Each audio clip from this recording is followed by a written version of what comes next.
Injuries can be a bit of a motherfucker. They can be something that comes along unexpected that really takes you off the rails when it comes to your training. And sometimes they're unavoidable, but a lot of the times there can be things that you can be doing when you are managing your training, when you are thinking about programming and training volume, that you can do to help prevent injuries happening to you in the future. So in this episode of the show, I'm going to take you through 3 or 4 different ways that you can look at managing your training, managing what you're doing so that you can actually prevent injuries occurring. Because let's face it, if you want to make some gains, you're going to have to be in the gym. And if you're out of the gym, you're not making any gains. So let's keep you nice and safe, injury-free, as we go through some top tips for you. Now, first of all, what I want you to think about is your acute and your chronic workload.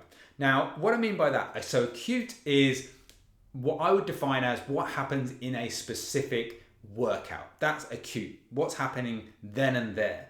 Chronic workload is more about what's happening over a sustained period of time. So you think about what's happening over a 12-week cycle that you've maybe periodized your training and you're working over a 12-week program, and what is your chronic workload like across that 12 weeks. Chronic could then also talk about what's happening over a much longer period of time, like 24 weeks, 36 weeks, etc., etc., etc. What is your chronic workload like? Now, in a single workout, you might think that you're in this particular mindset that these mammoth long workouts of an hour and 45 minutes, 2 hours, you're in the gym for that length of time, you're pushing weight, you're pushing everything to failure, you're pushing so hard that muscles are bursting and popping and ripping off bones. Hopefully not really, because that would definitely be an injury. But you are pushing yourself to the absolute limit. You're tired, you're sweating, your muscles are aching. If you're doing that in every single workout, that is a lot of acute stress and fatigue you are putting on the body. Now, you've got to think about this logically.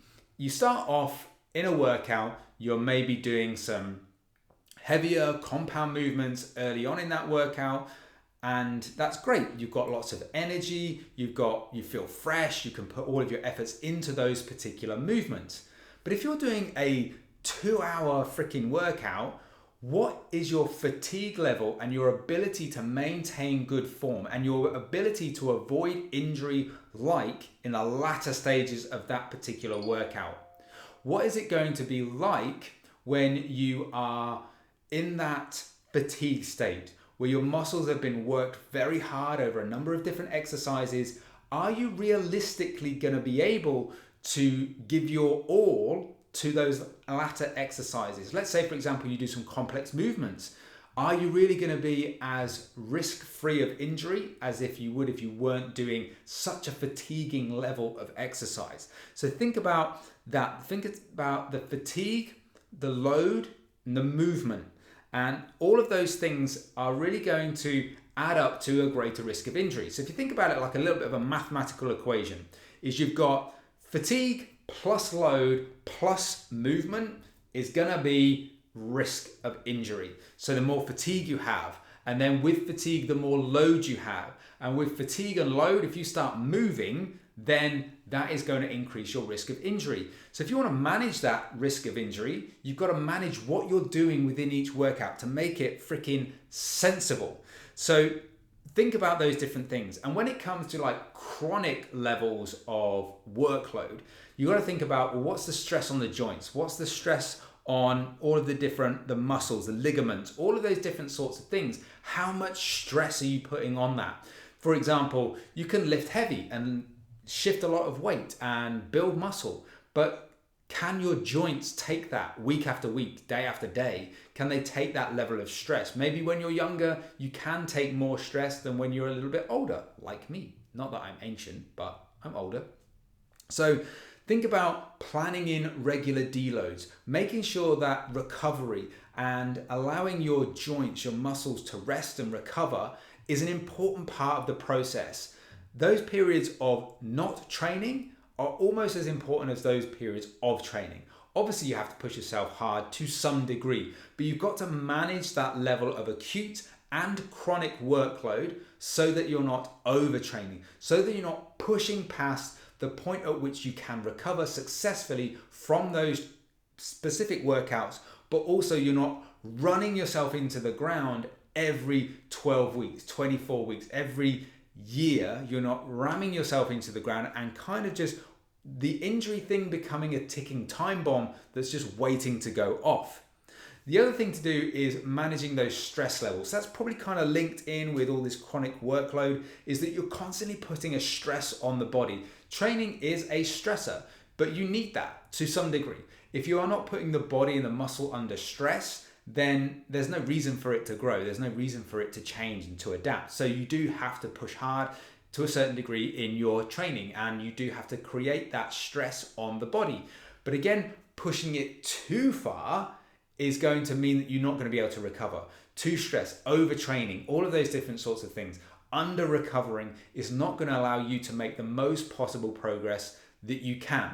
So again, if you're in this mindset that every workout has to have 75 different exercises, I have to do 10 sets of them all, I have to push every single one to absolute failure, you are going about it the wrong way. You do not need to do that in order to build muscle. What I would focus on and what I would gear my clients' training programs around and my own training program around is 4 or maybe 5 key exercises. And if you really focus intently on those 4 exercises, whether you're doing 2 working sets, 3 working sets, or whatever it may be, if you are making considered decisions about where you're pushing in terms of the intensity, you're building up that intensity in terms of how close to failure you're getting over a 12-week period, you're making more logical decisions about how to manage that volume, and also at the same time, you're minimizing your risk of injury and over-stressing everything as you go through that process. The next thing is to become well-trained. The better form you have, the better you are at avoiding injury. If you have the shittest form in the world and you're doing bench pressing, squats, again, you are just a recipe for disaster when it comes to risking injury. So make sure that you have better form. You are focusing on your form as much as you are weight on the bar and things like that. Because if you have pure confidence under load, you will remove the risk of injury a lot. Not necessarily totally. The gym is a dangerous place if for anybody, and accidents can happen and injuries do happen. But if you are confident under load, then it becomes a lot more safer and a lot more injury free, or you're less injury prone than if you are not got good form. You're not confident under load. So when you're increasing these weights, if you're not confident, you may be having some problems. So the thing you've got to think about is you've got to increase your ability to execute exercises as the weight progresses. If, for example, you feel like you should be increasing weight, but actually when you put that weight up, form goes to shit, it disappears.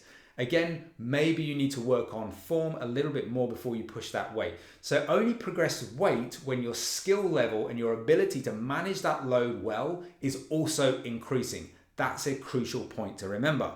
And then finally, the final one I want you to think about is to just get fucking stronger. Become an absolute badass in the gym when it comes to getting stronger. Because if you've got stronger muscles and a stronger body, and you're strong with the movements, the form, all those sorts of things, is you are not going to obviously be completely free of the risk of injury, but you are minimizing that risk of injury if you are strong and you're doing it in the right way. Now, a lot of people say, well, I don't want to be bulky. I don't want to be too big. I don't want to be like a bodybuilder. Trust me, you won't. In order to get the physique that you want, you have to train almost like you want to get big, like you want to get strong. And it's just a case of you stop when you achieve the physique you want. You have to have almost the mindset of someone who wants to be big in order to get the physique that you want. You just manage your amount of training volume and how far you push it in order to say, okay, right, I've achieved what I want and I stop. The real thing that you should be afraid of is not getting bulky, it's being weak as fuck. Because if you are weak, you have a huge risk of injury. Think about it. As you get older, if you're weak and you haven't got very much muscle mass, you are more likely to falls. You're more likely to break shit. You might not be able to get off of the toilet because you can't do a fucking bodyweight squat because you've got no muscle, no strength. So don't be frightened about being bulky and being strong. Be frightened about being too fucking weak. That's where I would focus your attention. You will not get bulky unless you push your training over a number of years to that degree. And even then, you probably won't get to the physique that you've got in your mind of this bulky physique, because there may be decades worth of training gone into that, plus decades of drugs.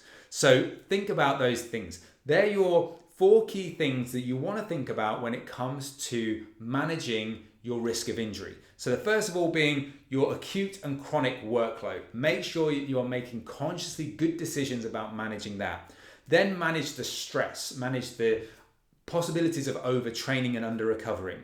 Become well-trained. Focus on that movements, focus on the form, focus on all of those different component parts.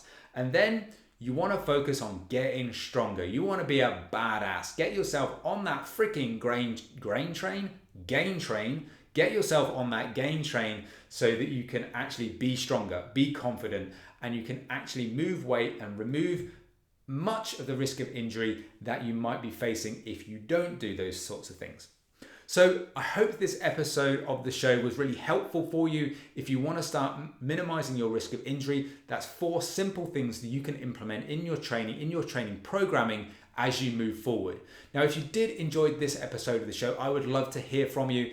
If you go to @iron_paradise_fitness on Instagram, drop me a DM, tell me what you think of the show. Always glad to talk to you, listen to you, and if you've got a question, feel free to ask that while you're there as well. And like I mentioned at the beginning of the show, you can also get access to my free online calorie calculator as well if you want to get a kickstart to your nutrition. And also, while you're on that page, you can download my free Lean Life Kickstarter pack, which has got a training program in it. Plus, it's got some nice little activations at the start as well, which will help prime yourself for the exercises that are coming your way. Now, if you want that, just go to that page. Link is in the show notes. You can access that for free. But for now, all I'm going to say is thanks so much for listening. Keep living the lean life, and I'll see you for the next episode of the show.